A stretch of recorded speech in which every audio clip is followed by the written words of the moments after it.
Hey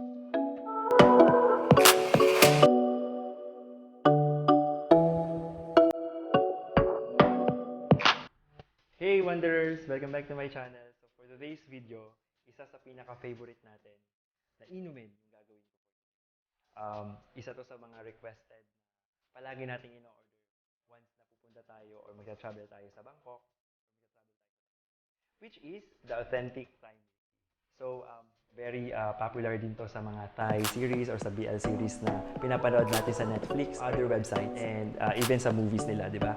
So tara, start na natin kung paano gumawa ng authentic Thai milk tea with hashtag what about Pino Thai milk tea series. Alright? So Wanderers, ito na lahat yung kailangan natin sa paggawa ng authentic Thai milk tea. So I have the mesh or strainer para red tea leaves mamaya. And then nag-prepare na ako dito ng 4 cups of water. So I boiled it already. And then I have the evaporated milk and condensed milk. And I have din itong green tea bag. So mamaya kung kailangan din natin ng mag-prepare for green tea, so at least meron na ako dito 2 tablespoons of sugar in case na kailangan nating mag-add. Prepare ko na rin dito yung later yung mga bottles na paglalagyan ko rin mamaya ng tea. Then ito na lahat. So let's start. So Wanderer, it's just quick and simple. So you can use your press or tea sack or a coffee filter when doing this. Then you can add your tea leaves for about 2 to 3 tablespoons of tea leaves. So for me, I prefer na 3 tablespoon kasi mas gusto ko yung stronger yung taste talaga ng tea leaves. So pero nasa inyo pa rin, preference nyo pa rin yun. Then, next is, pwede na natin ilagay yung boiling water sa tea sack natin or sa mesh.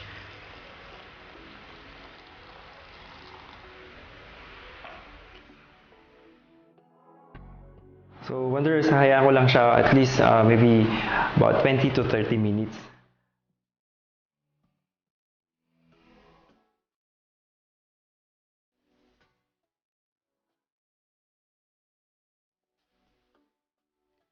Then, remove our mesh and then set aside.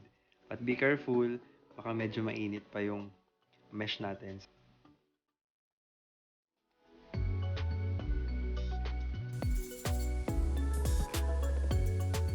Then, Wanderers, you can get your empty glass and you can fill with ice.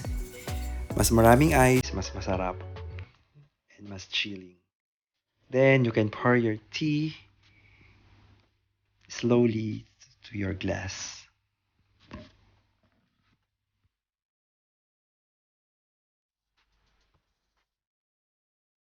Then you can add your evaporated milk and condensed milk. So approximately 1 tablespoon for condensed milk.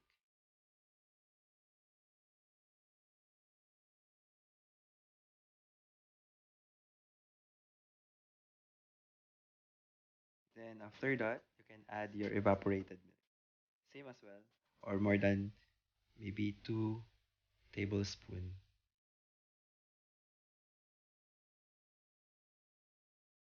Then, like what I've said, pwede rin naman kayong mag-add ng sugar, but it's your preference.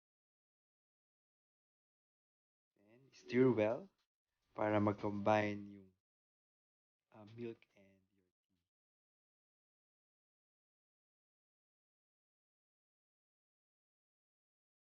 See the color, it's changing now. It's like orangey color. Then put more ice. And for your final touch up is to add more evaporated milk.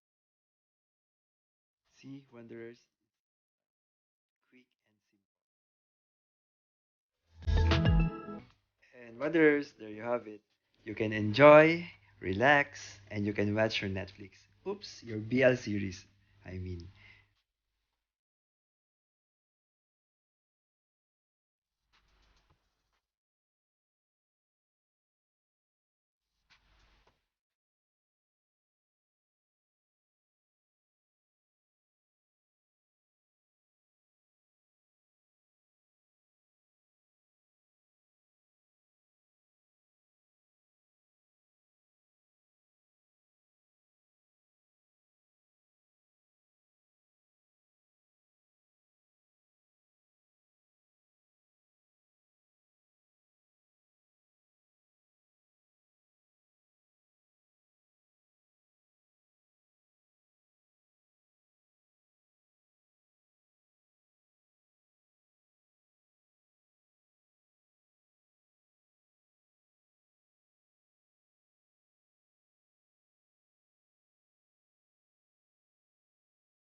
Then, you can add sugar din naman kung gusto nyo na magkaroon ng sweetness din yung green tea nyo.